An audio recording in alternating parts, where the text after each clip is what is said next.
بسم اللہ الرحمن الرحیم۔ جب اللہ تعالیٰ ہر جگہ موجود ہے تو موسیٰ علیہ السلام کو کوہ طور پر کیوں بلایا؟ اللہ تعالیٰ اپنی ذات میں نہ کسی حد کا پابند ہے، نہ کسی سمت کا محتاج، نہ کسی فاصلے کا مقید۔ وہ مقام اور زمان سے ماورا ہے اور ہر قید سے پاک ہے۔ اس کی قربت ایسی ہے کہ قرآن کریم اعلان فرماتا ہے، اور اس کی بلندی ایسی ہے کہ انسانی عقل وہاں پہنچ کر ساکت رہ جاتی ہے۔ یہ قرب ہر جگہ بلاوا نہیں بناتا۔ اللہ جب کسی بندے سے ہم کلام ہونا چاہتا ہے تو وہ صرف نزدیکی نہیں بلکہ ایک خاص انتخاب اور ایک روحانی امتحان ہوتا ہے۔ یہ انتخاب الہی سنت ہے جس میں ترتیب، فضیلت اور ادب کی باریکیوں کو نمایاں کیا جاتا ہے۔ سنت الہی، انتخاب، ترتیب اور ادب۔ اللہ تعالیٰ نے اپنی مخلوق میں بھی انتخاب فرمایا۔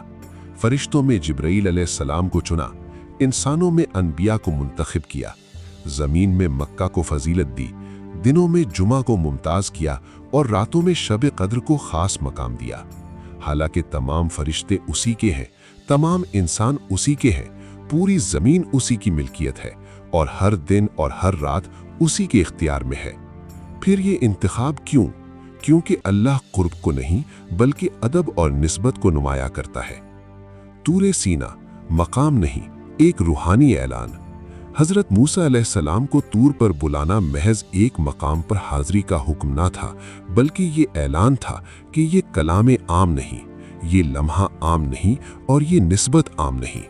اللہ تعالیٰ اگر چاہتا تو موسیٰ سے چرواہے کی لاٹھی کے سائے میں بھی بات کر سکتا تھا، مگر ایسا نہ کیا گیا تاکہ وحی کی عظمت، ادب اور خوف خدا کا سبق قائم رہے۔ طور پر بلانا ہمیں یہ سکھاتا ہے کہ رب سے بات بھی اجازت سے ہوتی ہے، قرب بھی حدود میں ہوتا ہے اور مقام بھی منتخب کیا جاتا ہے۔ تجلی اور انسان کی بساط۔ جب حضرت موسیٰ علیہ السلام نے عرض کیا، یہ کوئی گستاخی نہ تھی بلکہ عشق الہی کی انتہا تھی۔ مگر جواب آیا، تم مجھے ہرگز نہیں دیکھ سکو گے۔ اور جب تجلی پڑی تو پہاڑ ٹوٹ گیا اور موسیٰ علیہ السلام بے ہوش ہو گئے۔ یہ ہمیں بتاتا ہے کہ اللہ ہر جگہ موجود ہے، مگر اس کی تجلی ہر جگہ نہیں۔ انسان کی آنکھ یا طاقت محدود ہے، اور رب کے کمالات کی وسعت کا اندازہ صرف ادب اور تواضع کے ذریعے ہوتا ہے۔ قرب کے لیے ادب۔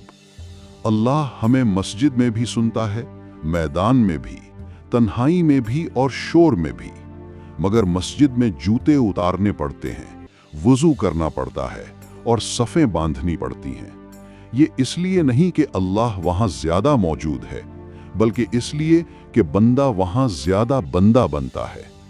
حقیقت یہ ہے کہ اللہ ہر جگہ موجود ہے، مگر کلام کے لیے مقام چنتا ہے، دیدار کے لیے ظرف دیکھتا ہے اور قرب کے لیے ادب طلب کرتا ہے۔ طور سینہ کا واقعہ ہمیں یہ سکھاتا ہے کہ رب سے قرب کا راستہ فاصلہ مٹا کر نہیں بلکہ ادب قائم کر کے طے ہوتا ہے۔ یہ روحانی تحریر پڑھنے والے کے دل میں اللہ کی عظمت، بندگی کا ادب اور قرب الہی کی حقیقت کو بیدار کرتی ہے، اور انسان کو یاد دلاتی ہے کہ قرب صرف مقام سے نہیں بلکہ ظرف، ادب اور تواضع سے حاصل ہوتا ہے۔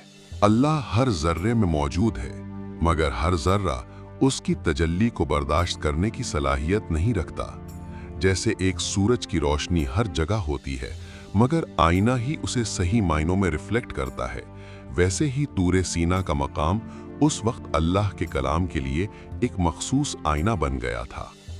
موسیٰ علیہ السلام کا سفر طور ہمیں یہ بتاتا ہے کہ خدا تک پہنچنے کے لیے کوشش اور مشقت ضروری ہے۔ اگر سب کچھ ہر جگہ بغیر کسی محنت اور ادب کے مل جاتا تو انسان کے دل میں اس عظمت کا احساس نہ ہوتا جو مخصوص مقامات پر حاصل ہوتا ہے۔ طور پر جوتے اتارنے کا حکم دراصل دنیاوی تعلقات کو ترک کرنے کی نشانی تھی۔